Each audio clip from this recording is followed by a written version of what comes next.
computer. So what we're going to do is we're going to schedule two products here, okay? And writing on the screen here, when we schedule, we schedule from top down, okay, left to right. Now I want to give you a term here that we're going to be, we'll use it in a bit here. We talk about the idea, I'm going to write this in the middle here, of a low level code. And the definition of a low level code is the lowest level an item appears in the bill of material. And what that allows us to do is schedule properly and effectively and correctly and accurately. And the way the number works in programming, 0 is a number. So we always start at level 0, which is the top here. The next level down is considered level 1, and the bottom level is level 2. So if you look at A, the lowest level A appears is at the top level. So A has a low level code of 0, and I'll explain why in a second. F has a low level code of 0. And so we schedule top down, left to right. So we're going to schedule A first and F second, okay? And the reason we're going to schedule them first and second is, of course, because they're on level 0. But also, if I want to plan the items below A and F, we need to know how many A's and F's we're going to need first. So we have to do A and F first. So we go left to right, and then we come down to the next row, level 1, and we look at B, and B appears at the lowest level is level 1. So B has a low level code of 1. And I'll make the comment here, and you'll see it coming up in a bit, but when we do this B, we're going to do the other B at the same time. So we're going to do A first, F second, B will be third. We'll do those together. Then we continue on to C, and what we identify is C appears on level 1, but it also appears, if you look down below, on level 2. So C actually has a low level code of 2, because that's the lowest level of a bill of material that it appears on. What it means for scheduling is this. We're on level 1, we bump into a low level code 2, and the programming in the software says, wait, do not schedule C, hold off until you get down to level 2, and we'll capture it at that time. Okay? So we'll skip over C, and then we're going to come across the D, and D appears on level 1 here and here that I'm putting a square around. So we're going to do level D next. That'll be the 4th item we're going to schedule.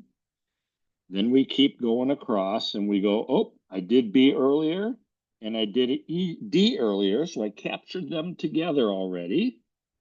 Then I get to E and I go, oh, E appears on level 1 and appears on level 2. So according to the definition, it's a low level code 2. Do not schedule it. Wait until you get down to level 2. So we're going to do A first, F second, B third, D fourth, and then we'll come around and finally capture C fifth and E sixth. So this low level code, as messy as this picture looks, actually has some logic to it to make sure we capture all the requirements. Because if I tried scheduling D up on, or excuse me, if I tried scheduling C up on top here, I would miss the requirements down below on the next level. So we kind of wait and grab it all together. Any questions on that? Yes, shock. Mhm. I have one question, and my first approach when I read the exercise was making A separate and the planning of all the subcomponents, then planning separately F, and then making a sum of each of the subcomponents to have a consolidated um, list Sure. of subcomponents. So uh, I didn't get the way you Well, present. if you did it accurately, it should come out the same either way. We'll have to watch. I guess we'll see what happens, okay? Doesn't mean you Okay. did anything terrible because the reality is what the computers often do is they will, many computers will do A first, and then they'll add F, and then they'll bring it together. So you're not necessarily wrong. We're doing this as a convention so we can teach it easily. So I don't know that you're necessarily going to be wrong, Andres. We'll have to see. Okay. Yeah. So don't worry about it. Okay. So we got the bill of material here, and it shows what A is made of and F is made of. We also give you, so we've not only got the bill of material, but we have the demand right here. We have the inventory records right here of what's on hand. Okay. And we also have the what was called the order modifiers, things like lead times, safety stocks, lot sizes, anything reserved for something else, as well as the low level code. So if you go back to what we talked about last Thursday, we said we needed four things to be able to do our math for MRP. We need the demand, which we have right here on the left. We need the bill of material, tell us how it's made, which is on the other sheet. We need to know what's on hand, your inventory records. And so we've got that.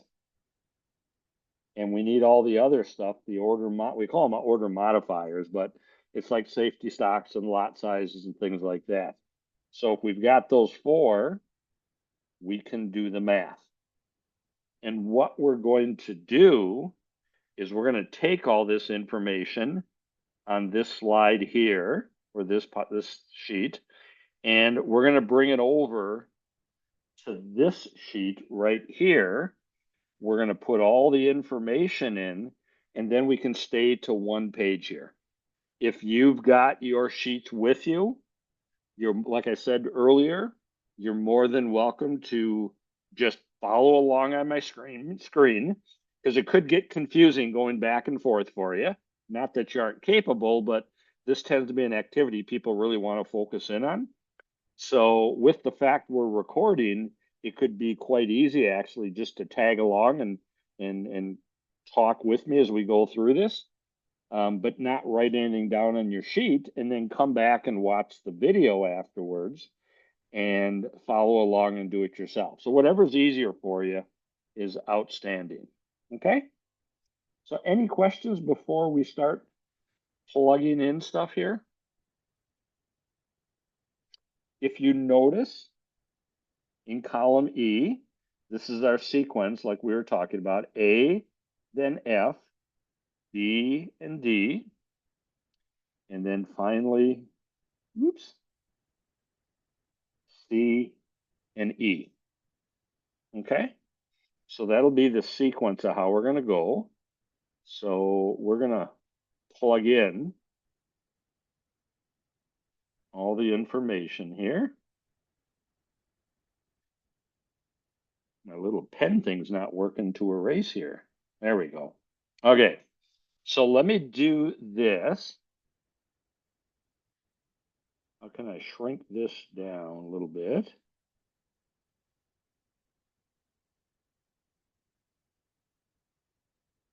So bear with me here. I'm going to put this here.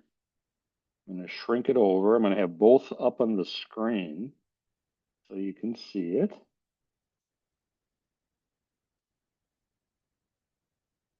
And I'm going to make this a little longer. Okay. And then I'm going to take the inventory records and shrink this down a little bit and put it next to everything so we can see it all. And then we'll put everything in here. Okay?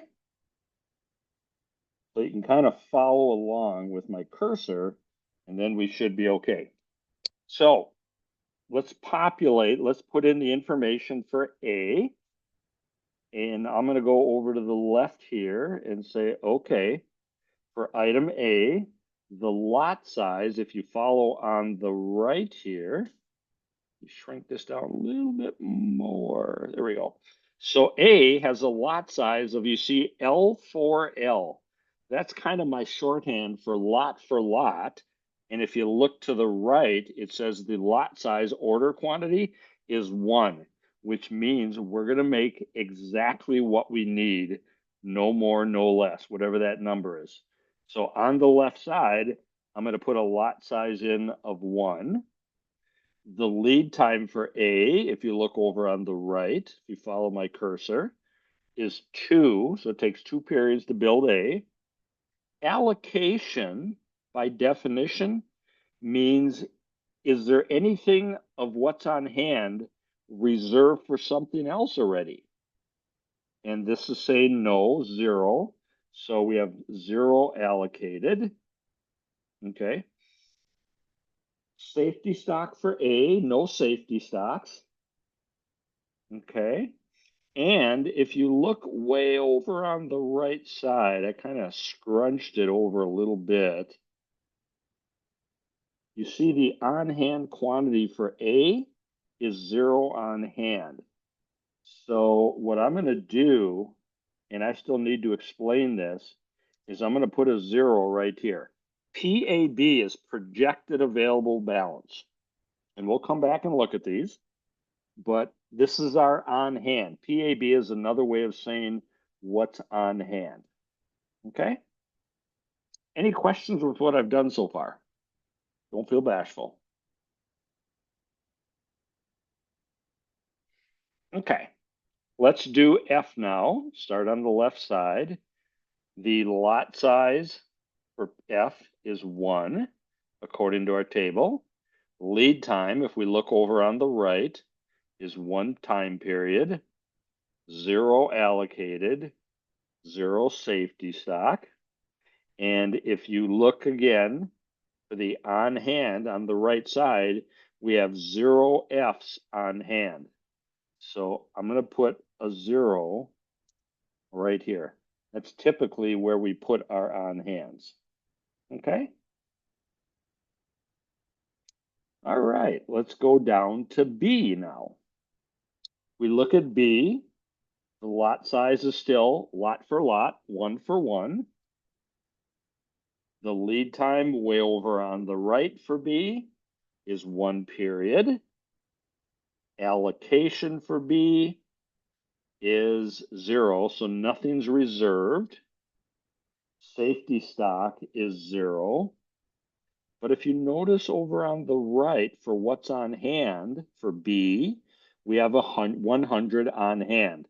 And if you look over on the left, I already put the 100 in for you. So we're starting out with 100 Bs to begin with. Let's go down to D. Okay. And for D, okay, now if you look at D, it says a fixed quantity lot size, and the lot size is 160. So I'm going to put in for D 160. And what that means is you've got to make or buy this in lots of 160. Okay. Lead time over on the right is 1 period. Now, if you notice for D, like in dog, there are 120 allocated. And while we're here, look way over on the right, you have 170 on hand. Okay. Now, if you come over to the table on the left, you can see I put in the 170. on hand, and I'm going to put 120 allocated. And here's what that means. If I walk out to the stock room, I will find 170 part number D like in dog. However, the 120 means 120 of the 170 is already reserved for other orders, other needs, which means going forward, how many do I really have to work with? What would you tell me? Anybody want to take a guess? Got 170 on hand, and you can use the chat box too. But I got 170 on hand. 120 of them are promised to something else. Going forward, I only have what? 50. 50. Okay. Now you got to, in the exam, you got to keep that in mind because we always start out teaching from showing you the full 170. So we don't want to forget that down the road. Okay. One question in Sure. That reduction in 120 of this allocated volume, it only affected the first period. I mean, after the second and so on, you don't recover that inventory? Correct, because they've been promised to somewhere else. Okay. Now, here's why we're doing it, Andres. We're trying to make the teaching real easy. We're saying take it out right away. Back at work, what's probably realistic for you, Andres, is those 120 are probably promised and scattered over other customer orders into the future. I mean, that's the reality probably back at your work. Okay. Yeah, you bet. And I saw your note, Yolanda, and you got the math right too, so perfect. Okay, item C, let's fill that in. Fixed lot size of 150. Okay. Lead time on the right side is 2 periods. Nothing's allocated, but we're going to teach safety stock here. So if you follow my cursor on the right side, I'm going to put a 15 in here for safety stock. And when we get there, we'll talk about how we treat that. And then, of course, we've got 120 on hand to start with. And finally, E,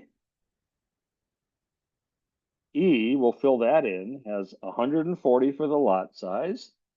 Lead time, according to the right side, is 1. Nothing allocated, 0 safety stock. And if you follow my cursor, 120 on hand. So all I've done is plug in our inventory information on the left. What I'll do next, but I want to see if we got any questions. What I want to do next is going to put in the demand on the right side. Okay, but any questions for what Chuck has done, what I've done on the left side here?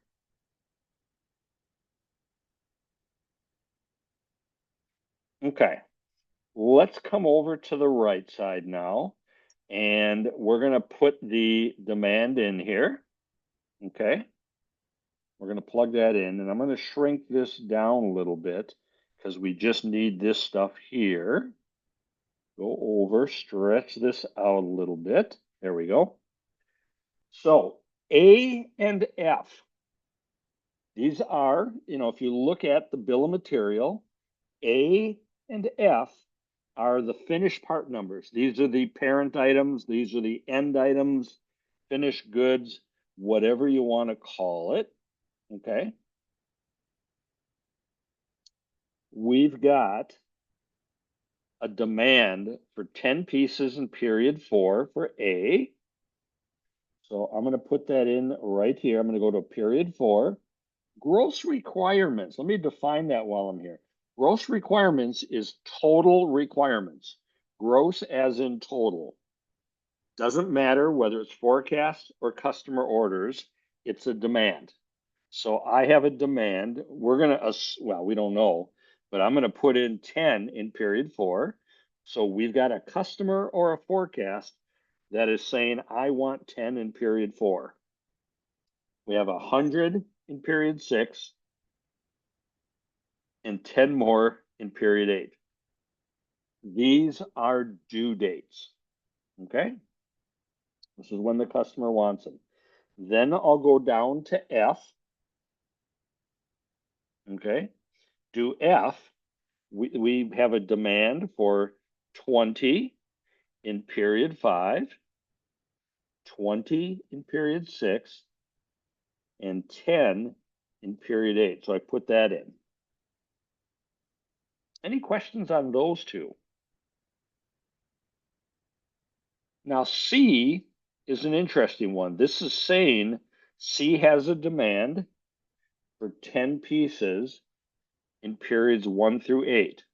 So before I put the 10 in, let me go back to the bill of material and see if you can figure out what the deal is here. If we look at C, C is a component going into A.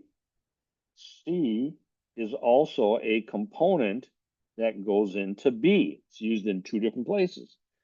How is it possible to have a customer order or a forecast for 10 pieces every period of a component? Anybody got an idea of what the situation is? How's that possible? How can you and I have a demand by a customer for a component? Spare part, maybe? Exactly. Yep. That is spare parts. So if you think of like if A and F were doors, C might be a hinge on the door, or it could be the doorknob or something like that. So you are absolutely right in that for the bill, if we look at this, C is spare parts. So we've got a demand for 10 in every period from 1 through 8. Okay? So now what I've done is I put all the information on the sheet, okay? And we can now come over and do all our math on one page here, okay? So I'm going to define what in column F, I want to define what each of these mean, and then we're going to start scheduling here, okay? And we'll see how far we get. We'll take a break at partway through. We'll pause the recording, and then we come back. We'll turn on the recording again, and we'll keep going. So gross requirements, I already shared with you, but that is total requirements. Okay, it's total demand.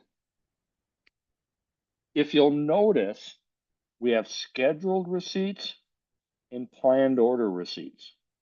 Now, these last 2 rows, we're going to get to it, but these are kind of reserved for MRP.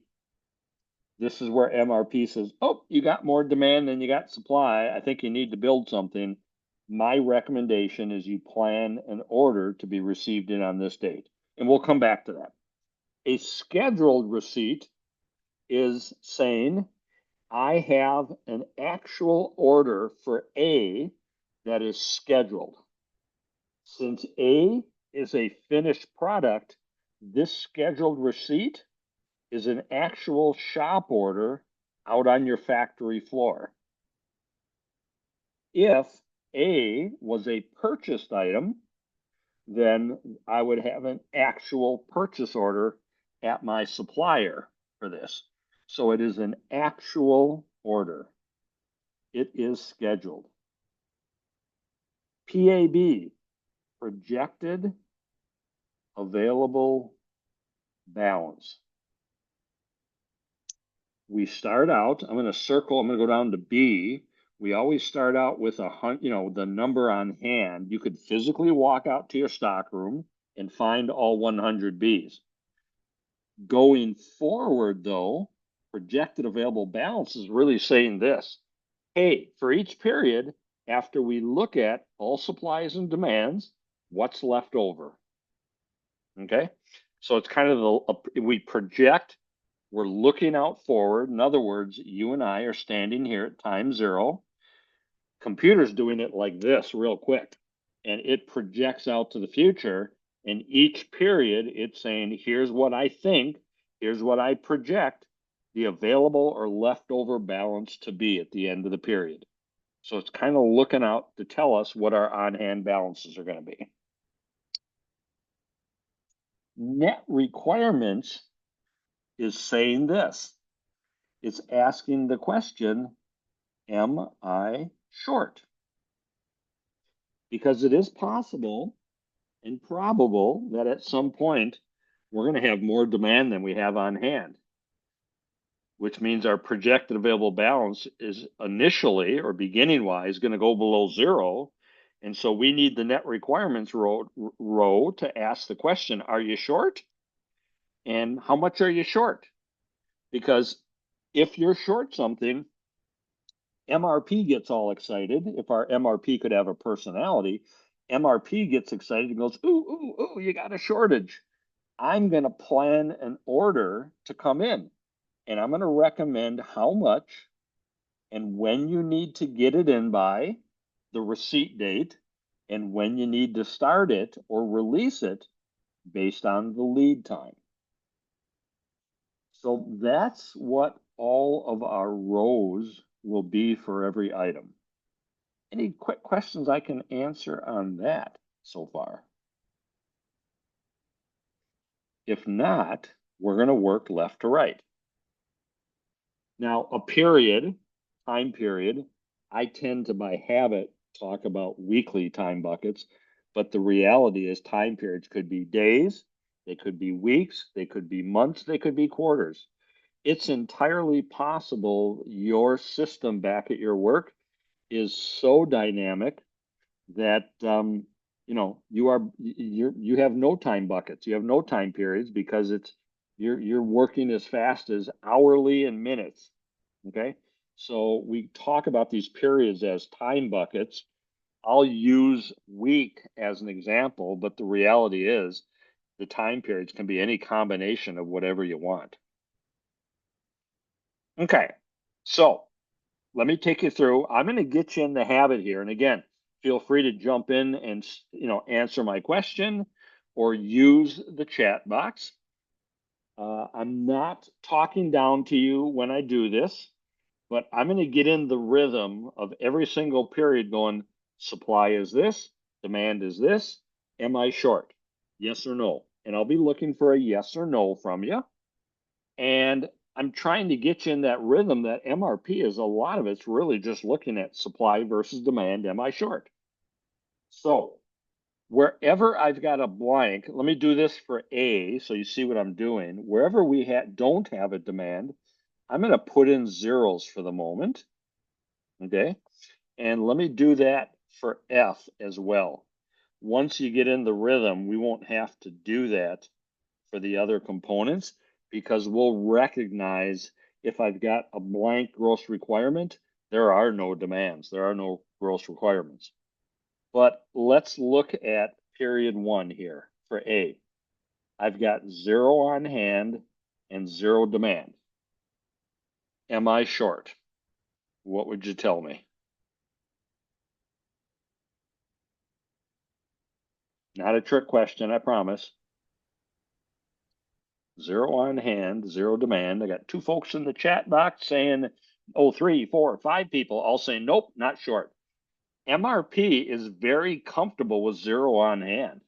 Okay, so let me get rid of this. So zero on hand, zero requirements, zero net requirements, no shortage. And if there's no net requirements, MRP doesn't do anything. And my leftover balance at the end of period one is going to be zero. Okay, that's really the rhythm we've got for this whole thing. Now you're going to get a couple items through this and you're going to go, oh my goodness, Chuck, you're driving me crazy here. And I'm going to say, good, because I got you in the rhythm of supply versus demand. Am I short? You're also going to find yourself going, oh my goodness, I see the importance of making sure data is accurate because if I can't have accurate data, this math is worthless, which I think many of us experience. Okay.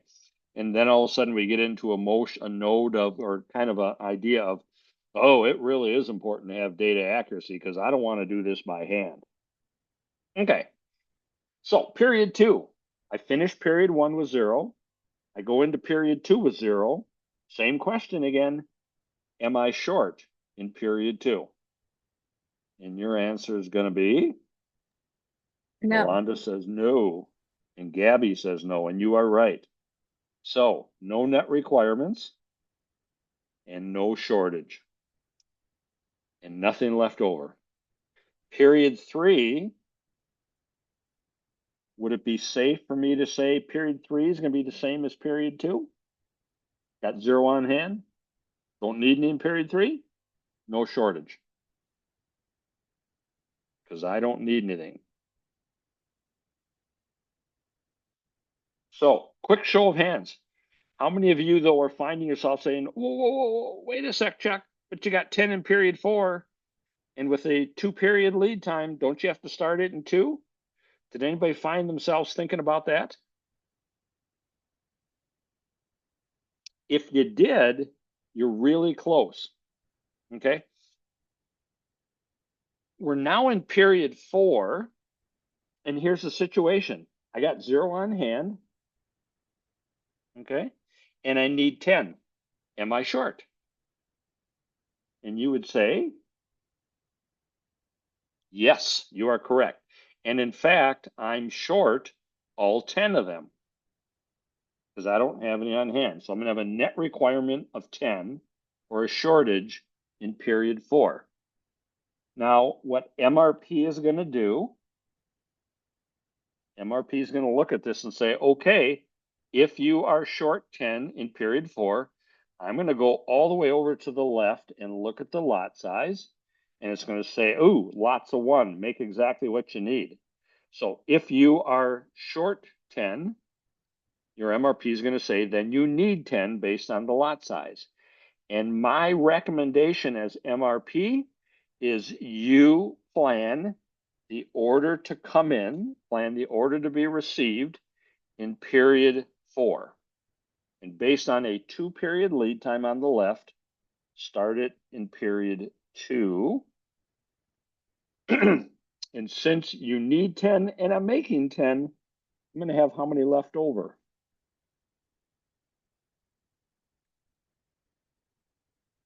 What would you tell me there?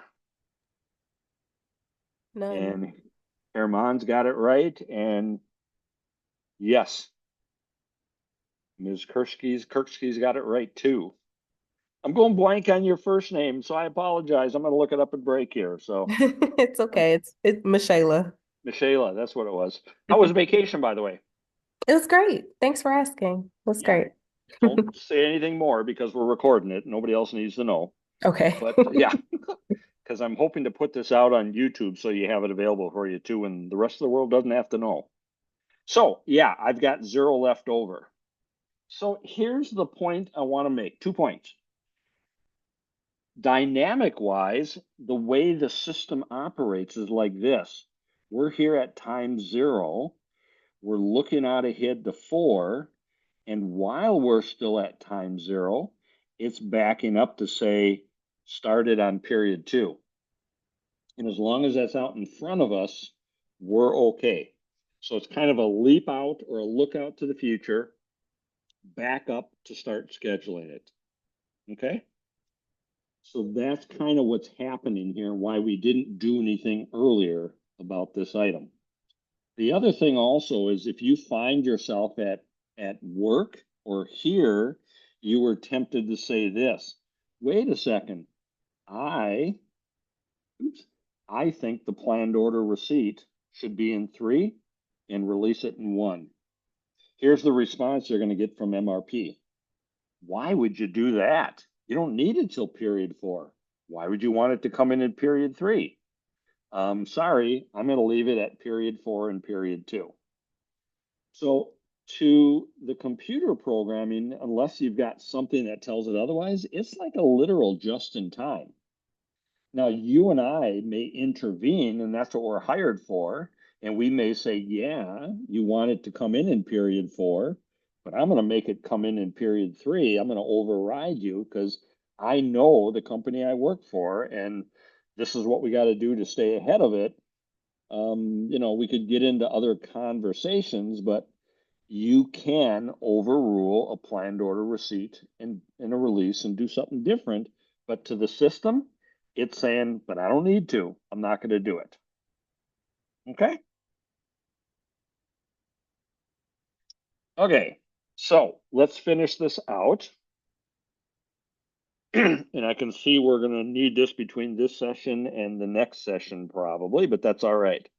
Period 5, 0 on hand, 0 needed, no net requirements. Okay. Period 6, I got 0. I need 100 now. So I have a net requirement of 100 A's for period 6. And again, MRP says, not a problem. My recommendation is 100 comes in period 6, start it in period 4, and you'll have 0 left over. Okay? And then period 7, no net requirements, no on hand, just like the other zeros. And period 8, excuse me, period 8 says got 0, need 10. I got a shortage or a net requirement of 10 in period 8. So my recommendation is you get it in period 8 and you start it in period 6. And again, don't forget, we're at time 0 looking out into the future. Okay? So the recommendation that MRP is making, I'm going to highlight it, is to start 10 in period 2, 10 in period 4, 10 in period 6. Okay? Any questions? That's the scheduling of A.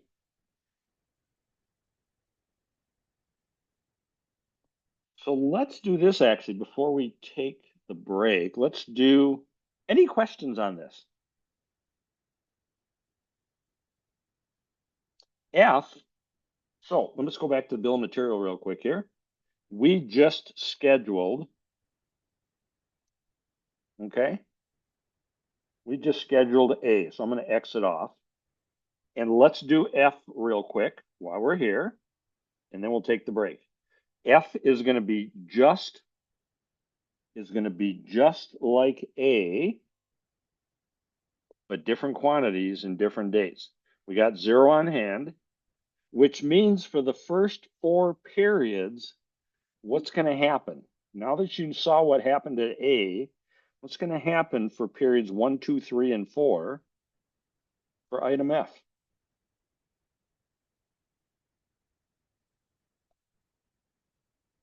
If there's no demand, then what? Is MRP going to do anything?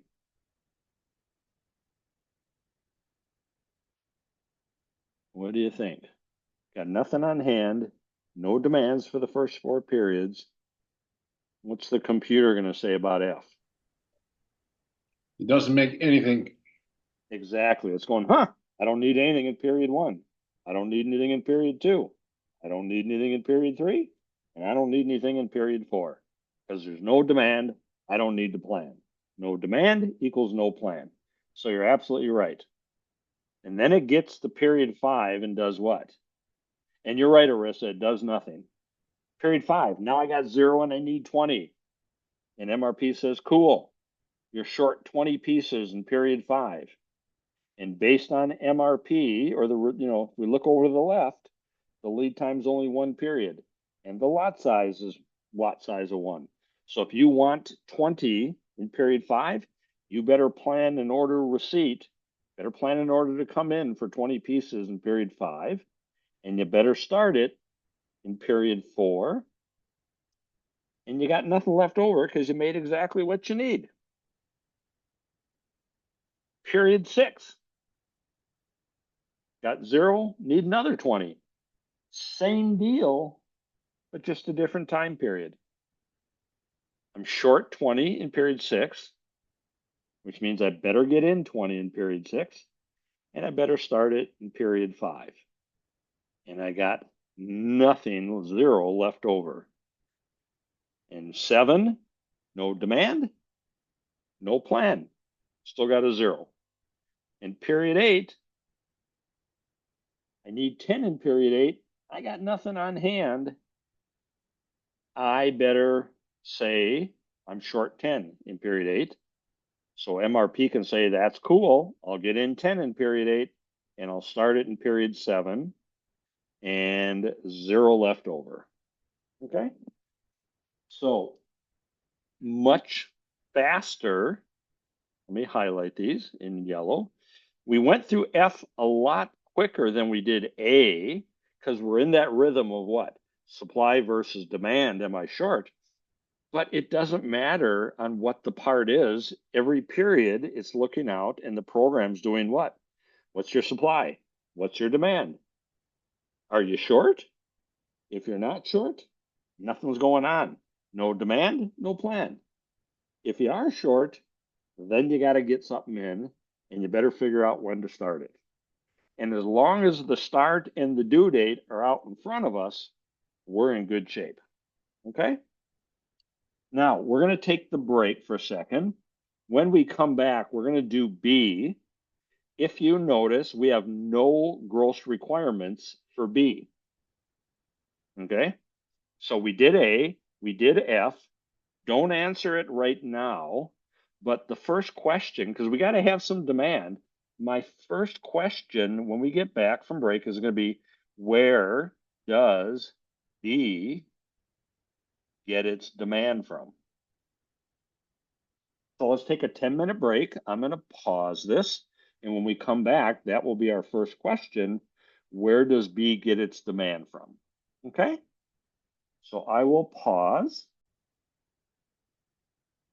Okay, now that we're back from break here, if you remember, we already had demand in there for A and F, but we don't have any demand for B. So as I mentioned before break, the first question I wanted to ask is, where does B get its demand from? And what would you tell me? Either jump online or do it in the chat box, whatever works for you.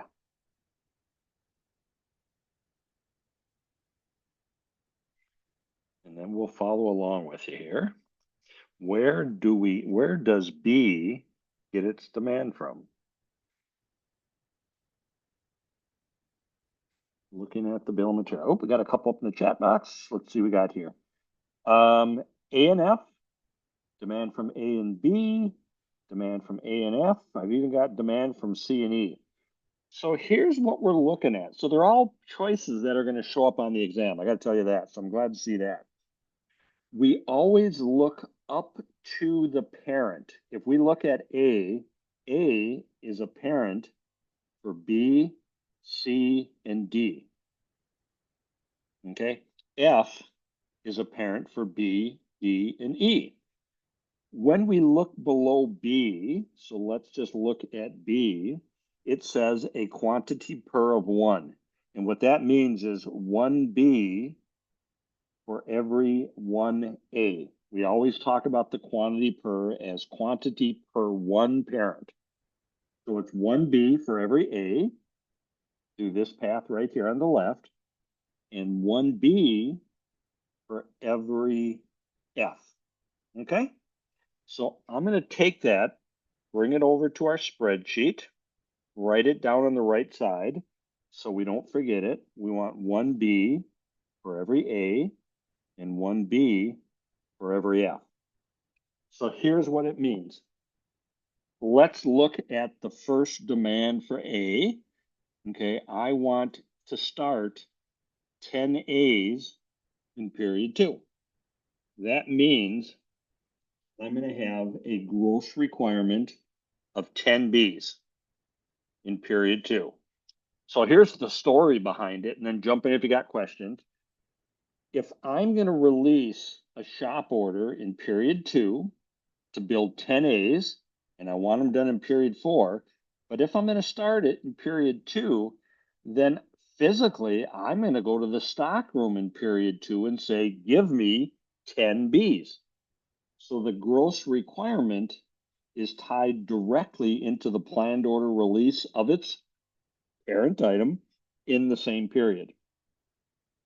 if I look at, so any questions on that before I go to the next one, before I go to the right more? And again, you'll probably listen to the video and re-listen to it and kind of stew on it, and that's perfectly normal. Okay, period 4. I want to start 100 A's in period 4, and I also want to start 20 F's in period 4s.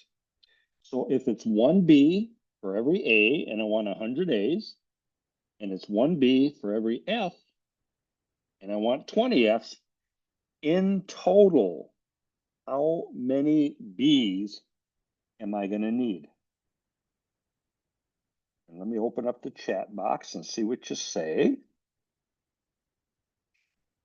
Candace has got it right. 120 total. Perfect. Yep. Because what's going to happen is you got 2 different orders showing up at the stock room, and one person says, give me 100 B's, and the other person saying, hey, while you're there, I need 20 B's also. You're making 2 products. So I made the comment when we first looked at the bill of material. Let me come back here. When we were talking about going left to right in our scheduling, I made the comment, when we do this B, we're going to capture the other B at the same time. What that means then is it looks like this. Does B show up in 2 places? Absolutely yes. However, what we're doing is we're bringing the demand for A and F together and planning B at one time. So we're bringing them all together to us and saying, okay, how many B's in total? So as we schedule B, we're going to do both of them at the same time. That's what we're doing here. Okay, so Candace is correct. I need 120 B's in total in period 4 to cover these 2 demands. The next demand going left to right is 20 F's. And at 1 B for every F, I need 20 B's. The next one is up on top here. I want to start 10 A's in period 6. I need 10 B's in period 6. And then finally, 10 F's in period 7. I'm going to pull from the stock room 10 B's. Okay? And wherever there's no demand, like period 1, 3, and 8, I'm just going to leave it blank now. I mean, you could put in zeros if you want, but it doesn't matter. Any questions on how I came up with the demands for B that I could help you with? Because our bill of material told us 1 B for every A you want to build and 1 B for every F. Okay? Okay, so I'm going to clear these out. And now that we have the demands in there for B, we're going to do the same thing with, if you follow my cursor, left to right again. The difference is we're starting, and I'll push it over to the right a little bit for us. We're starting out with 100 pieces on hand. So here's the way it's going to operate. Again, same thing, supply versus demand. Am I short? To manage your time and honor your time, I'll kind of walk through it, but you got to jump in if something doesn't make sense. Because one of the challenges I've got, you're going to bump into in the test, is as we work through this, we got so much going on, the brain goes one way and the mouth goes another. So if I say something that doesn't sound right, flag it and let's double check together. So got 100 to start with B's. No growth requirements for B in period 1. So I still got 100 left at the end of period 1. Period 2, got 100, need 10. I'm not short, but how much am I going to have left over? What did you tell me in the chat box? Gabby's got it correct. She said 90. Andres is agreeing with 90 also. So yeah, I got 100. I only need 10. I got 90 left over. Period 3, nothing going on. No demand equals no plan. Still got 90 on hand. Period 4, got 90, I need 120. Clearly, I am short. How much is my net requirement? How much am I short? What would you tell me? Herman saying 30. Andres is saying, Arissa's saying 30 with a little question mark. You're right. Andres is saying 10 short. Ooh. Andres, tell me where you're thinking 10. Not disagreeing with you, but well, I No, will I eventually, but made a mistake. 20. oh, okay. So yeah, Sorry. we're 30, we're 30 short. Perfect. Okay. So MRP gets all excited. Ooh, you're short 30 finally. I can do something. So it says, okay, look over to the left. Lot size is 1. So you're short 30. I'm going to recommend 30.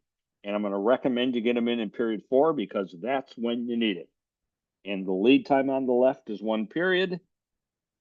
So start it in period 3 and you will have 0 left over.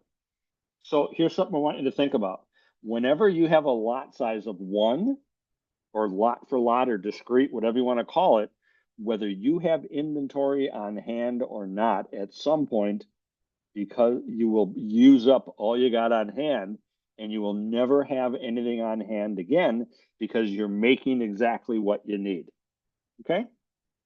So all of a sudden, if you look at periods 5, 6, and 7, I've got demands for 20, 10, and 10. And that's going to behave just like part number A and part number F did. We're going to make exactly what we need because the lot size rule is make exactly what you need. We just happen to burn up 100 pieces that for some reason we're sitting here. Maybe we overbuilt by accident or something, who knows? So the 20 in period 5 means we are short. We have a net requirement of 20 in period 5. And MRP says, all right, better get 20 in period 5, and you better release it in period 4 because that's what the lot size and the lead time says on the left. And I got 0 left over. Period 6, I got 0, need 10. Okay, I'm short all 10. And then MRP says, fine, I'll get in 10 in period 6. I'll release it in period 5, 0 left over. And period 7 is going to be just like period 6, just a different period. I'm short all 10. MRP is going to say get in 10 in period 7, and you better release it in period 6. Okay? And you got 0 left over and 0 and 8. So put your manufacturing supervisor hat on. B is a manufactured part. It's a subassembly. Our bill of material told us B is made up of C and E. So this is a manufactured subassembly. If I came to you and you're the manufacturing supervisor, so let me highlight what we need for B here. I'll put them in yellow. If I come to you and say, I'm giving you 4 shop orders, 30 to start on week 3, 20 to start on week 4, 10 to start on week 5, 10 to start on week 6, I give you 4 tiny shop orders, you're going to be cranky at me probably. How come you're going to be cranky at me?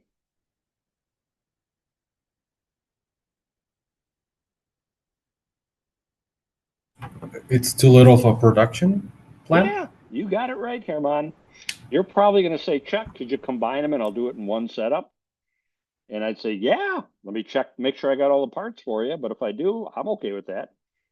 So Herman builds 70 instead of 4 different quantities. He builds them in one group of 70, saves himself 3 setups. It's not necessarily bad, but what's the offset or the counterpoint to Herman making all 70, even if he only needs 30 to begin with? What's the trade-off? He makes all 70. He saves You have 3 to, setups. Yeah, go you ahead, have Jeff. to store the inventory. Exactly. Yep. And if it's not very expensive and you got the space and it's not a big deal, you're right. We're going to store the parts, not the end of the world. If these are like snowmobiles we're making or something, they may take up a lot of space And we'd go, oh my goodness, do we really want to do that? So yeah, trade-off is what? Setups for inventory and space. Cool. Any questions on B? Okay, let's do D, and then we're going to stop. Okay, and then we'll pick up on Thursday with the second half of this. So this will be kind of part one of the videos, and then we'll have a part two here. So D, let's go back to our bill of materials, and let's ask the same question again. Okay, so let me get these out of the way here. I wonder if my battery's going on my little pen thingy here. So we've done A, we did F, we did the B's. Remember, C, we're going to wait on, and we're going to do D. So now, question on top changes. Instead of where does D get its demand, or B, it's where does D get its demand? And what would you tell me? Let me jump up to the chat box, see what people are saying. Andres is saying A and F. Folks agree or disagree? Yolanda's saying the same thing. So there's another person on your side, Andres. Yolanda's agreeing with you.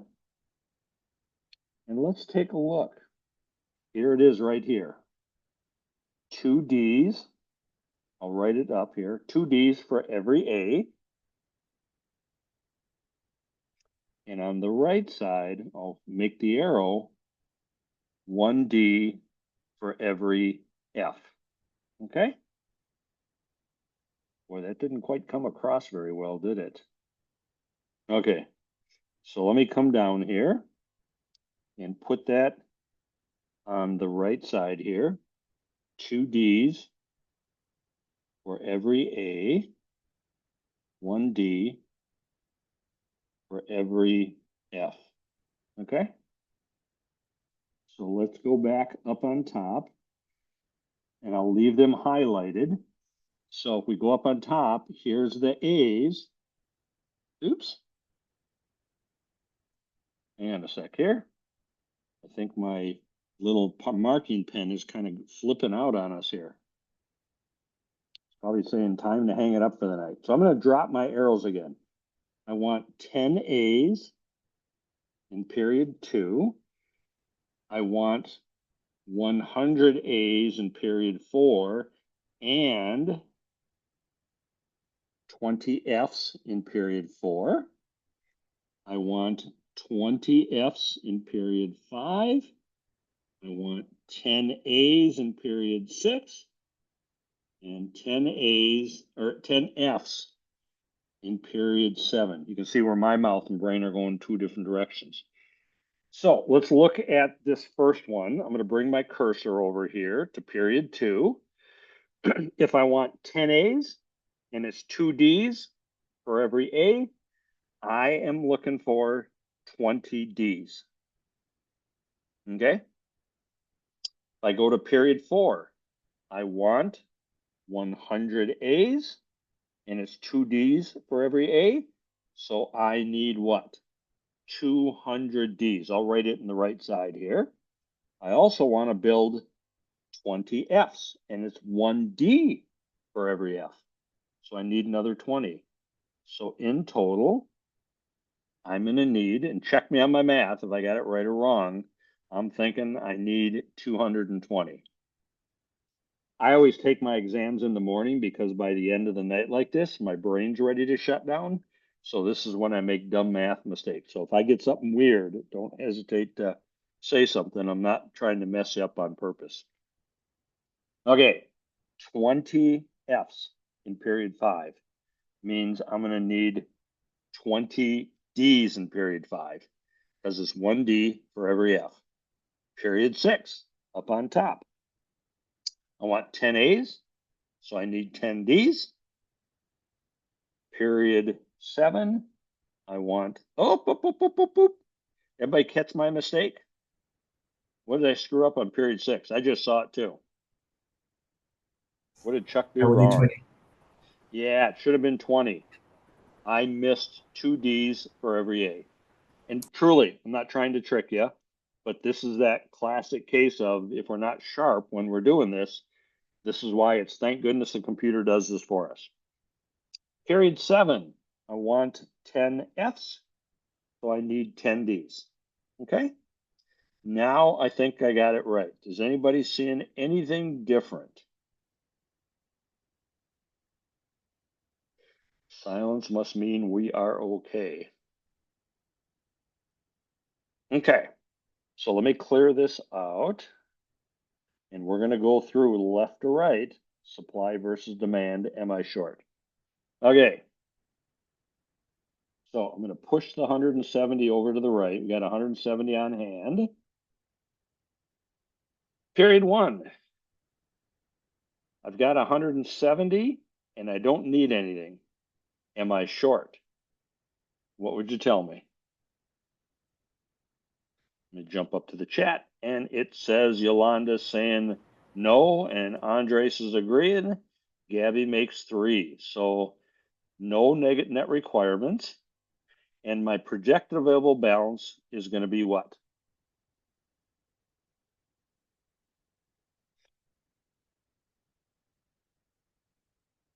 What's my leftover after period 1? Oop, what do we got in the chat? Oh, Herman's got 170, and Gabby does too, and Candace and Yolanda, and you're all wrong. Because here's what I snuck into it. I conveniently forgot over on the left side to tell you 120 of the 170 are already reserved for other orders. So, trick question. Yes, Chuck's being sneaky. For teaching purposes, we're going to put 50 in here. Okay? This gets back to Andres's question earlier of we take care of it once and we're done with it. We're doing it for teaching purposes only. Back at your work in the real world, that 120 that's reserved is probably committed to other orders in the future, but we're trying to keep it simple from a teaching standpoint. Okay? So that was Chuck's sneaky moment on you. Period 2, I got 50 and I need 20. So I'm down to 30. Period 3, I got 30 and I got need 0. I still got 30. Period 4, I've got 30. I need 220. How many am I short? What would you tell me? Now I got everybody nervous. So 190, yep. So folks are getting that right. I need 190. So let me come to net requirements. I'll put 190 in. And I bet everybody's looking over on the left now because the lot size says what? Multiples of 160.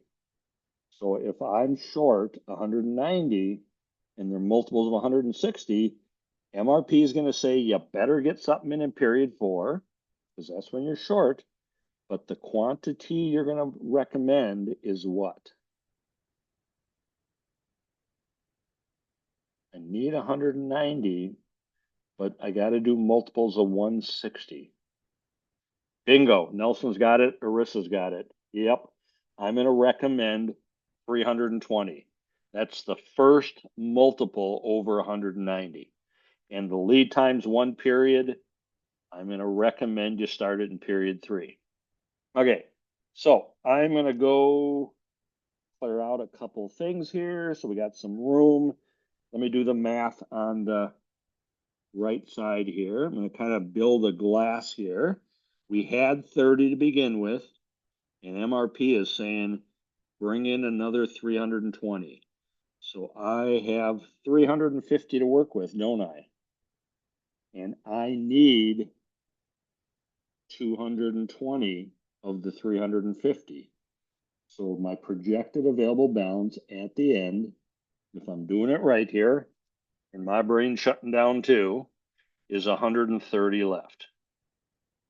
Okay? Any questions so far on that? Lot sizes greater than 1 will always give you extra inventory. Now that's great because you can be a hero because you got extra, but you can also get people cranky at you because now you got extra inventory. So it's kind of a two-edged conversation. Period 5, got 130, need 20. I'm down to 100 and, whoops, 110. My fingers went crazy. Period 6, got 110, need 20, down to 90. Period 7, got 90, need 10 more, down to 80, and I got 80 left at the end. Okay, so that is D. So if we go back, we're going to finish up here in just a second. Go back to our bill of material. So let me just, I'll use green here for a moment.